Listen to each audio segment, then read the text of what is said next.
Introduction to pathology. Pathology के बारे में देखेंगे क्या होता है ये, ठीक है। कोई भी आपसे पूछ लेगा पैथोलॉजी पढ़ते हैं लेकिन आपको यही नहीं पता होगा कि होता क्या है, तो सारी बात खराब हो जाएगी, ठीक है। तो देख लेते हैं पैथोलॉजी क्या होता है। इस वीडियो के बाद आपको एकदम क्लियर हो जाएगा, ठीक है। Pathology is the study of disease processes and the changes that occur in the tissues due to these disease processes.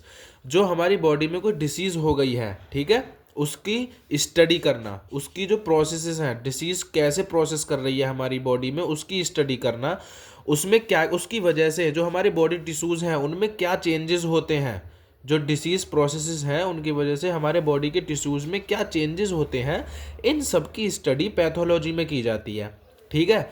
ये देखिए इंपॉर्टेंट लाइन है, इट इज़ अ डिसिप्लिन। ये क्या है? एक डिसिप्लिन है that bridges basic sciences and clinical practice. जो clinical practice है और जो बेसिक साइंस है उसको ये एक दूसरे से कनेक्ट करती है, पैथोलॉजी, ठीक है।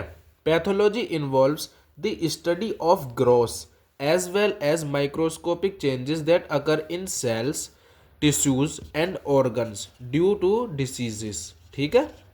डिसीज़ होने की वजह से सेल्स में, टिश्यूज़ में और ऑर्गन्स में जो माइक्रोस्कोपिक लेवल पे चेंजेस होते हैं उनकी स्टडी पैथोलॉजी में की जाती है। अब इसकी डेफिनेशन देख लेते हैं, आगे देखते रहिए सब क्लियर हो जाएगा। डेफिनेशन क्या होती है इसकी? The word pathology is derived from two Greek words. दो ग्रीक वर्ड से डिराइव किया गया है पैथोलॉजी वर्ड, पैथोस और लोगोस। पैथोस का मतलब होता है सफरिंग और लोगोस का मतलब होता है स्टडी, मतलब जिस डिसीज से हम सफ़र कर रहे हैं उसकी स्टडी करना। देख लेते हैं इसकी डेफिनेशन क्या दी हुई है। It is the study and diagnosis of disease through examination of organs, tissues, body fluids and whole bodies. Autopsy बोलते हैं, पूरी बॉडी का जो एग्जामिनेशन होता है उसको, ठीक है। ऑर्गन्स, टिश्यूज, बॉडी फ्लूइड्स, इन सब का एग्जामिनेशन लैब टेस्ट या किसी भी एग्जामिनेशन टेस्टिंग मेथड के थ्रू इस जो डिसीज़ होती है उसको डायग्नोस किया जाता है, उसकी स्टडी की जाती है कि तो वो क्या होती है? पैथोलॉजी होती है। देखिए क्या लिखा हुआ है आगे, pathology is the branch of medical science that studies the origin, cause, nature, progression, course and consequences of diseases. मतलब डिसीज का ओरिजिन क्या है, उसका कॉज क्या है, उसका नेचर कैसा है, वो प्रोग्रेस कैसे कर रही है और उसके कॉन्सिक्वेंसेज क्या क्या होंगे, इन सब की स्टडी पैथोलॉजी में की जाती है, ठीक है। ये देखिए क्या लिखा हुआ है, the ultimate goal of pathology is the identification of the cause and nature of the disease. जो डिसीज हुई है किसी भी ह्यूमन को, एनिमल को, उसका कॉज क्या है और उसका नेचर कैसा है, इसकी स्टडी करना ही पैथोलॉजी का अल्टीमेट गोल है। A fundamental objective leading to successful therapy and to disease prevention. एक सक्सेसफुल थेरेपी दी जा सके और जो डिसीज़ है उसको प्रिवेंट किया जा सके, उसके लिए एक फंडामेंटल ऑब्जेक्टिव होता है, ठीक है। अब पैथोलॉजी का इम्पोर्टेंस क्या है, इसको स्टडी करने का, पढ़ने का क्या इम्पोर्टेंस है वो देख लेते हैं। Understanding the causes of disease. जो डिसीज़ होती हैं उनके होने के क्या कॉज हैं उसकी इसमें पढ़ाई की जाती है।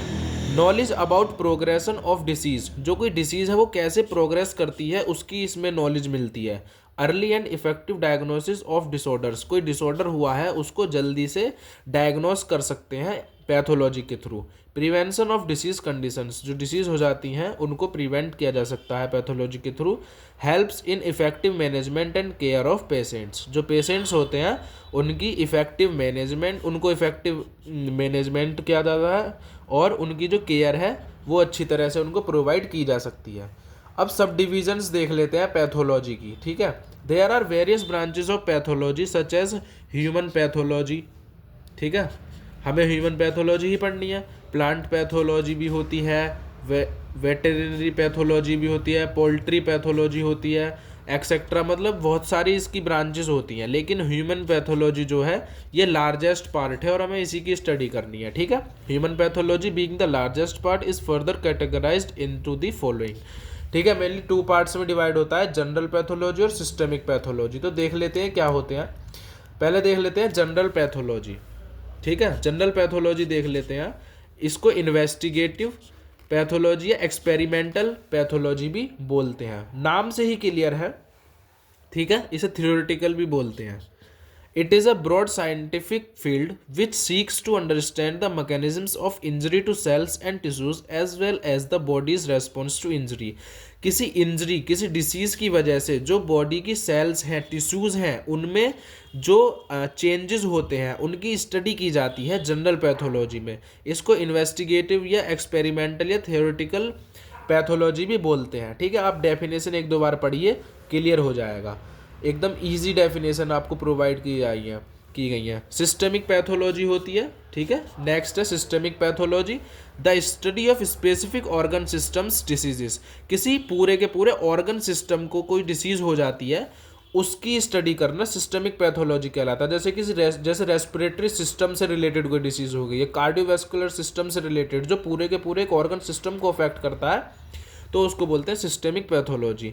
अब इसमें कुछ सब स्पेशलिटीज़ होती हैं, जैसे कि histopathology, haematology, cytopathology, immunology, molecular pathology, genetics, chemical pathology. ये क्या है? ये सिस्टेमिक पैथोलॉजी की भी सब स्पेशलिटीज़ हैं जो इसके अंदर स्टडी की जाती हैं. ठीक है, हिस्टोपैथोलॉजी दी हुई है, investigation and diagnosis of disease by examination of tissues by the naked eyes. ठीक है, नेक्ड आई से टिश्यूज़ का एग्जामिनेशन करके इन्वेस्टिगेशन की जाती है और डिसीज़ को डायग्नोस किया जाता है.